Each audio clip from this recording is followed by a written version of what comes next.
Well, hello YouTube, it's me, Fortmaster, and welcome back to another film theory reaction. And this series is not made for kids. Guby.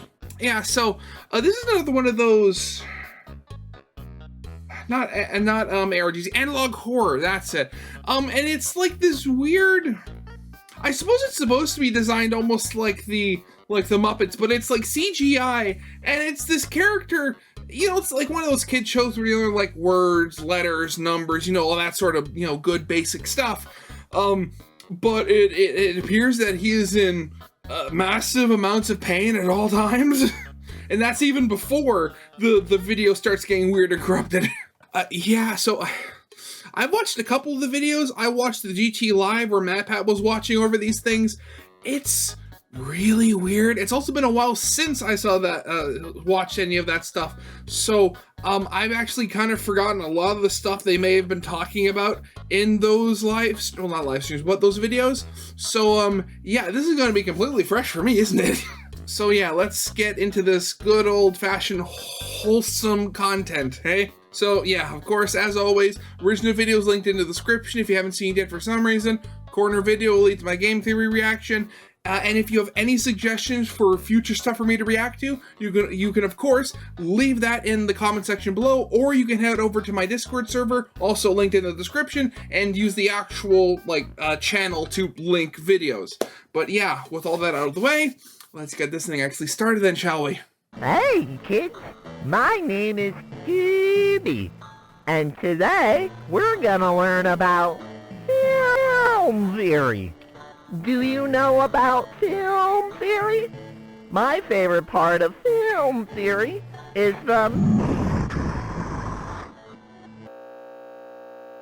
as I said, Oh God. Help me! Please, somebody help me! Help me! Hello, Internet! Well, what was it? That's exactly what I said, right? He seemed like he was in pain even before stuff started getting weirder. Welcome to Film Theory, the show that wants to know your favorite color. My favorite color is The subscribe button. If there's one thing that I have been most excited about coming in as the host of Film Theory, it's the opportunity to really dive into the work of independent creators. Don't get me wrong.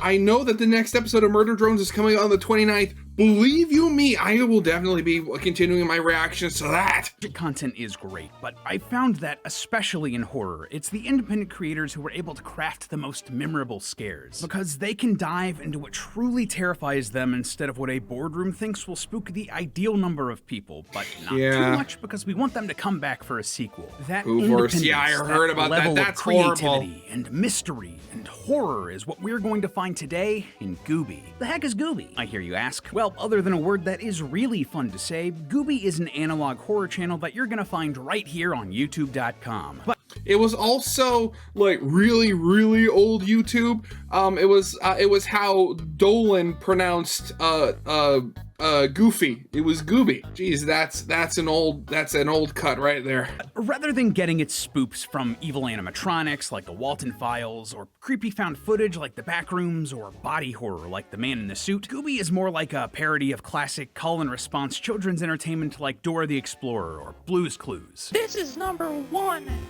Then, this is number 2. It comes after 1. But hey, YouTube, it's not too much like those series, as the channel description tells you repeatedly. Guby is not made for kids. This is one of those series that was recommended to us by the good folks over on the Film Theory subreddit, and I have to say, you guys nailed it. Matt and I have been covering it over on GT Live, and it's some of the most fun that we've ever had overthinking things. I saw some lore. Abby. Last seen in her home, January 3rd, 2004? Watching something in her pajamas. Her parents, Jamie and Albert Lang. Told no one. Someone in the living room. They told no one. Yeah, right. Oh. No, honestly, we really overthought it. Yeah, I remember that. I mean, you're so used to in like these instances where you're having to dig through such garbled like nonsense when it comes to like pictures and stuff like that. You never expect it to become clear literally 2 frames after. By the time we got to our 5th cipher puzzle, I knew this was something that I just had to cover here on the channel. And after diving into it, there is so much more to Guby going on than the happy-go-lucky surface would have you believe. You see, underneath this facade of a smiling yellow noodle friend is a dark secret. An evil being Is he smiling or is he its way constantly into reality scowling through in the pain? television and punishing any children that refuse to play along. Pick your favorite animal, loyal theorists. It's time to solve this mystery. So, first things first. Guby is one of those series that is very dense. Covering each and every puzzle would take a very long time. So what we're gonna do instead is hit the Which is kind of funny, given you saw the videos there. None of them were over like 6 minutes long. broad strokes and then dive into the main mysteries of the story. Cool? Cool. Let's start mean, by of going over course. what's actually in the Guby videos. Each of these covers a topic that you'd expect to see in a kindergarten classroom. Think letters, numbers, the color of blood, that sort of thing. Now, you may not have noticed, but there is something very strange going on here. Yeah, the more you watch, the more you realize that something's not quite right with Guby. Sometimes Guby takes drastic personality shifts, asking for personal information. Do you want to see my favorite number? It's on one of these. And other times, Guby lets his darker interests come through. Do you want to see my favorite animal? It's one of these. And then sometimes, at random intervals, The human glitches being. will overtake the video. Today, we're gonna learn about sound. You get the idea. And that's the thing, like, granted, I mean, like, I know I'm not that good at editing, but what is the name of the actual effect that they use to imitate the old, not old, but like the, like, digital signal interruption sort of deal? Or is that just, like, literally, oh, cut out this piece, leave it sitting there for a couple of frames so it kind of imitates the whole thing? It's like editing is hard. I don't even do that much of it. I mean, I do a lot of it, but like my quality's down. Never mind, it's not important. Now, we don't need to sit here and go through every single video explaining exactly what happens. Please, go show some love to Guby and watch through the videos yourself. But I do want to talk about what's buried in these videos. See, in classic analog horror fashion, during some of these glitches, there will be pictures or information hidden in just a single frame of the video. And let me tell you, Guby I'm loves gonna need to use so this many trick. ciphers. In Learn Numbers, there's some Morse code hidden in one of the glitches that's difficult to read but likely translates to evolving. In Learn Shapes, we see various incarnations of Guby across different mediums. A realistic Guby, a puppet Guby, an old school cutout style Guby, and in Learn Colors, the whole video ends with an extended glitchy clip of an entirely different video. Here you are. Try one of these. But most prominently throughout multiple videos, That's we see bits weird. and pieces of missing persons posters for children, all aged between 3 and 14. And yeah, just from a straightforward content perspective, that's Guby. So what the That's heck is Guby. actually going on here? Well, let's start out with the obvious bit. Guby here, he's clearly the reason that these kids are going missing. The first big course. piece of this puzzle is that the kids in these posters all seem to have gone missing while they were watching TV or in their living rooms. And we know that they were watching Guby because in Learn the Alphabet, we see that a victim's sister left the room to find their grandmother's credit card. Remember the clip we showed earlier? Do you want to see my favorite number? It's on one of these. What's more, during many of these glitches, we can see multiple images of different children sitting in living rooms looking directly at the camera. Oh, Almost as if geez, the camera okay. were actually a television. These are the kids that went missing, and we're seeing them from the point of view of the television. From the point I of didn't view know of that. That's Guby. really So creepy. somehow, Guby is kidnapping these kids through the TV. And we can even figure out how Guby is doing it, too. Over on GT Live, we wondered if the kids answering Guby's questions were sort of giving him permission to come into the real world and take them. But after rewatching the series, that's not actually what happens. In Learn Animals, Guby has this exchange with the viewer that we can hear. I love animals. Do you? Yes. Oh, that's good. The kid answers Guby's question, and everything is great. But elsewhere in the video, the child interrupts Guby, and Guby does not take it well. My favorite shape is... My favorite shape is a circle. Uh-oh. Guby freaks. You know, I just... I know this is being played for horror and stuff like that, but I mean, can you just imagine, like you're doing the whole, you're playing along with the TV show, and you interrupt, like you talk over like whoever the host is at the moment, and they actually respond to you. That would be so freaky. Freak sound. And notice that subtitle? It might look like nonsense, but it's actually jumbled up letters that, when put in the right order, read, "Only speak when spoken to." He's telling the child exactly how to play along, to get the answers he wants in the way he wants, when he wants. Also, notice that Guby straight up disappears here. This has to be when he's coming out of the TV to get the kids and drag them into his world. And just so we're all on the same page, this isn't the only time this happens. And this is A pig. Again, those jumbled up captions read, "Listen to what I tell you, pig." Guby is then interrupted for a third and final time at the climax of the video. You want to see my favorite animal? It's one of these. It's called a... You're not animals.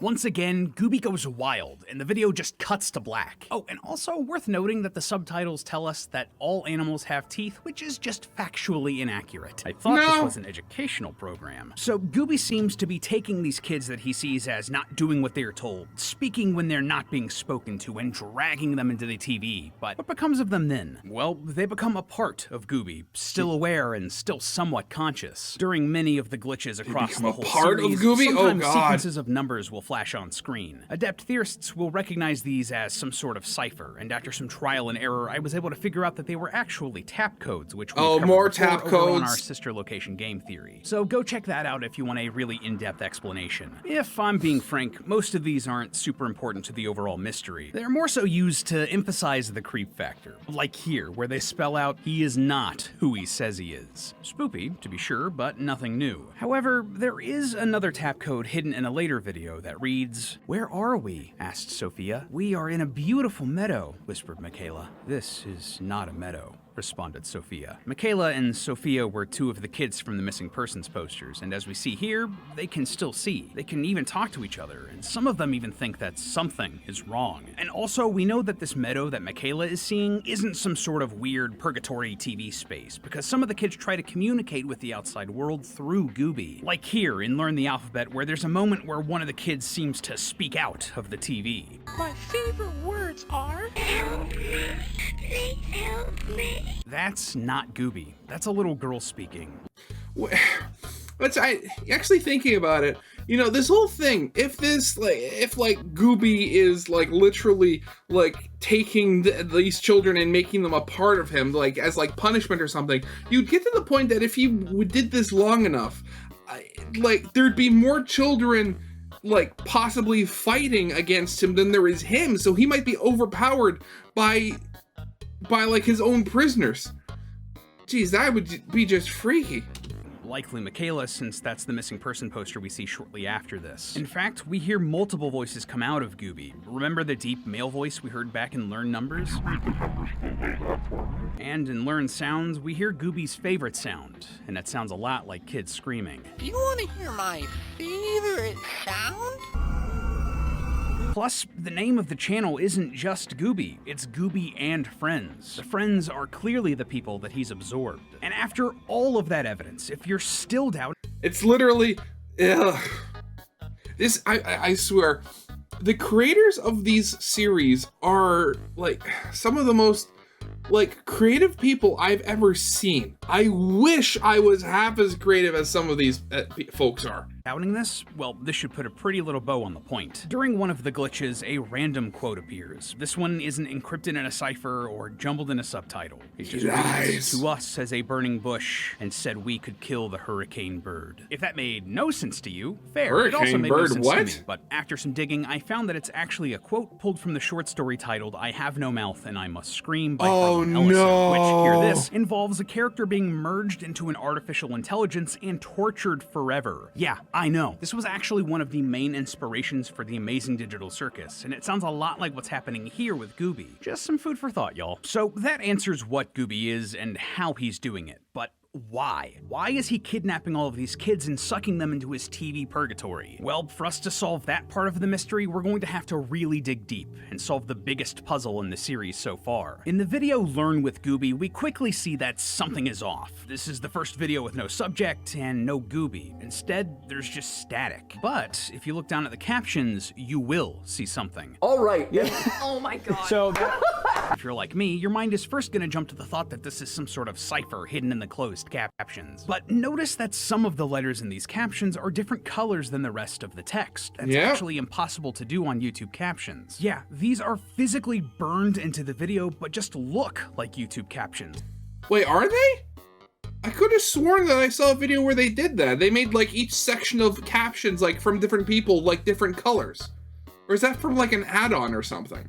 Honestly, this was an amazing way to play with my expectations, and I loved it. Anyway, if we go through and collect all of the differently colored letters, you find that it makes a blank YouTube URL. And as soon as the fake captions stop, other letters and numbers start flashing up on screen, spelling out this. Now, your first thought may be that this is the rest of the YouTube URL, but it's actually too long to work. If you try to go to the video with this code, it just breaks. But here's the cool thing, and shoutouts to Rubex3 on the Game Theory subreddit for helping us figure this one out on GT Live. Down in the description, you'll find this string of numbers, and if you line these up with the previous sequence, you get a new string of text that is the perfect length for a YouTube URL. Plug that sucker in, and voila, a valid link to a brand new video. I combed through this video frame by frame to make sure that we caught everything, and while there are a ton of hidden images, they're all related to things that we've already seen in Guby. X-rays of children, images and cutouts of the missing kids, photographs of animals, diagrams of the human brain, and multiple pieces of what I can only call fan art. But the biggest piece of information we learn here actually comes from the captions once again. Though at first this might seem like a strange jumble of random words with no rhyme or reason, if you take the first letter of each word here, it actually spells out this message. Ideas are birthed from the mind. He let me in, and through him, I let myself out. The larger pigs have less teeth. The smaller pigs have more to grow. How I feast upon the teeth. How I feast upon the teeth. How I feast upon the teeth. To me, how I feast upon the teeth. Okay. I mean, I knew Guby was weird, but this is spinning out really quickly. Wait. Okay, so teeth obviously has something to do with people or something. The larger pigs have less teeth. The smaller pigs have more to grow. Oh god, is it? You know what? If they're talking literally, like they're literally going after teeth, like how weird and random would that be? Like you have this weird children's show pulling children into whatever hell dimension that it's creating, and yet it's doing it purely because it wants teeth. That would be so random. This reads clearly as a message from Guby himself. But what about the teeth? That is weird, yeah, that's a weird addition there, yes. But it's also been a recurring bit throughout the whole series. I mean, there was that time where the subtitles incorrectly told us that all animals have teeth. Teeth are present in a lot of the frame-perfect glitch imagery. And at the end of one of the videos, we see this clip. Here you are. Try one of these. We don't want you. This was pulled from an educational stop-motion animation called The Munchers, a fable meant to help children take care of their teeth. Here you are, little muncher. Try one of these. Teeth are everywhere in this series, but why? Well, that could point to a couple of things. Firstly, teeth dreams. Well, I'm sorry, what? Have you ever had a dream where your teeth just get really loose and start falling out of your head? If you have, you're not alone. It's actually a fairly common dream with... I mean, not so much dreams. I mean, there have been points in my life, like when I've been awake, that I've kind of like, oh god, and I kind of thought like, oh man, are my teeth loose or something like that? But like, I've never had an actual dream about them. I mean, I know people have, I know like teeth falling out is like an often thing in dreams, but I never heard of like teeth falling out being the main like point of the dream, as it were. Philosophers dating back all the way to ancient Greece trying to figure out what they mean. One of the most popular modern interpretations of this is that the teeth in your dreams represent power. Teeth are tools used to bite, to rip and tear, so that makes sense. Well, Guby is obsessed with teeth precisely because they represent power in the subconscious human brain. And that would matter to Guby because Guby is literally a thought manifested into reality. See, back in the Learn Animals video, we encounter another glitch, but this one is different. It's less of a glitch and more of an interruption where we stay on this series of monologues for a long time. They talk about how the narrator's mind has been consumed by thoughts of him, how this narrator imagined his antics, how his name conjured up laughter, joy, innocence, and wonder, how he was an embodiment of childhood itself, and then how he was a manifestation of the narrator's desires, his aspirations, willing itself into existence through the narrator's mind. Most importantly though, this being started taking the wheel, started pulling the strings enough so that the narrator couldn't even remember a time when this being wasn't a part of them. And by the end of it, the narrator was just a vessel for this being to will itself into existence. Not gonna lie, that's really cool. And this idea reminded me a lot of something known as a tulpa, or thought form. These are beings that come into existence through the sheer force of someone believing in them hard enough. Basically, Guby here is not a real being, but was made real because of whoever imagined him. But this does leave one major dangling thread. Who made Guby originally? Who was the narrator who brought Guby into existence? Well, we can get a pretty good idea of that too. Throughout the glitches, we can see a sharply dressed man wearing a realistic Guby mask, surrounded by an audience of children. That is so freaky. Given the width of the man's jacket lapels, the sort of celluloid yellow aesthetic of the images, and the audience of kids that he's talking to, this is giving some real 70s show energy to me. See, in the early days of TV, particularly between the 50s and 70s, a lot of sitcoms and children's programming was filmed in front of a live studio audience. This clip from Howdy Doody gives you a pretty good example of what I mean. So it looks like this guy is the originator of Guby, and that he hosted a show as Guby sometime during the 1970s, wearing a mask to physically embody Guby to help him take the wheel. Then, at some point, Guby made the jump from this sort of classic broadcast TV style program to something digital, and we know that for a fact for a few reasons. Firstly, we often see Guby turn into sort of rudimentary wireframes, which are the backbone of modern 3D animation. Of all 3D. Secondly, the dates on the missing persons posters point to them happening sometime in the 2020s. And hey, let's be real, I doubt there are going to be many kids watching anything that isn't digital these days. When you step back and look at all of these pieces on the table, the puzzle becomes so much clearer, and it explains so much. Why is Guby taking the form of a believe that he's real enough to answer him? That would make a tulpa, a being that can only exist if people believe it exists, more powerful. Why would Guby be obsessed with teeth? Well, if teeth represent power in your dreams, and dreams come from your mind, a tulpa would be obsessed with them. Why is Guby targeting kids and kidnapping them? Well, if kids watching his show aren't playing along, aren't believing in him enough to answer his questions the way he wants, when he wants, they'd be making him weaker. Plus, do you know what children happen to have more of than adults? Teeth.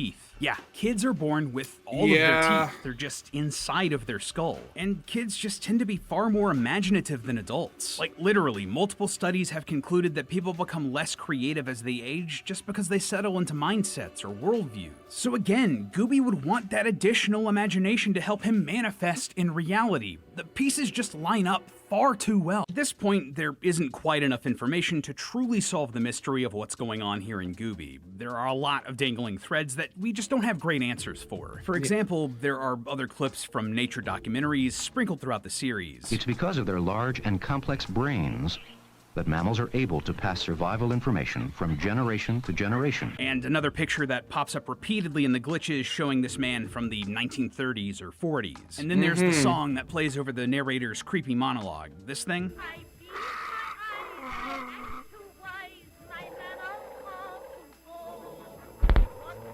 This is a real song titled Any Little Girl That's a Nice Little Girl Is the Right Little Girl for Me from the 1910s. How does any of that fit with the idea of teeth, or connect with the different eras of entertainment that Guby is bridging? And what does any of it have to do with the concept of a tulpa? Okay, here's what I'm thinking. Guby, the way his name is like spelled, the those 2 dots over the U's. That's called an umlaut, isn't it? That's German, right? Let me double check. Yeah, there we go. Umlaut. That's part of. I'm spitballing here.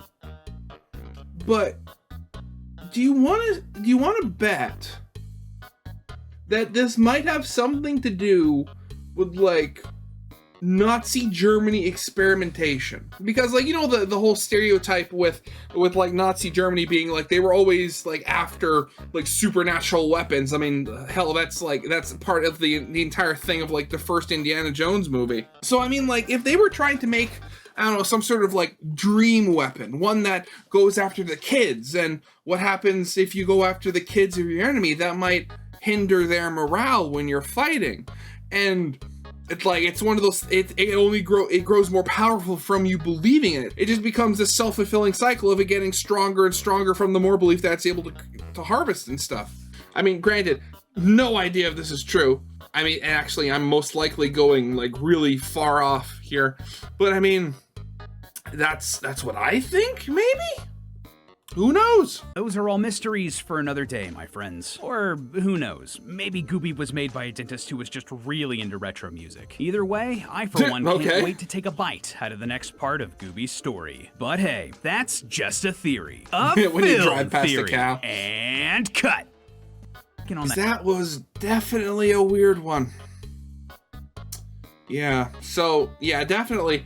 I might have to start checking out that series just to see how it's going, and to see if my whole speculation of it possibly be somehow involving like Nazi Germany. And again, I'm saying Germany purely because of the umlaut. The dots on the I could literally just be there for aesthetic purposes. But yeah. So yeah, of course, as always, original video is linked in the description if you haven't seen it yet for some reason. Corner video will lead to my game theory reaction. And with all that out of the way, I hope you guys liked. If you did, leave a like, subscribe if you have not, and I'll see you guys next time. Goodbye.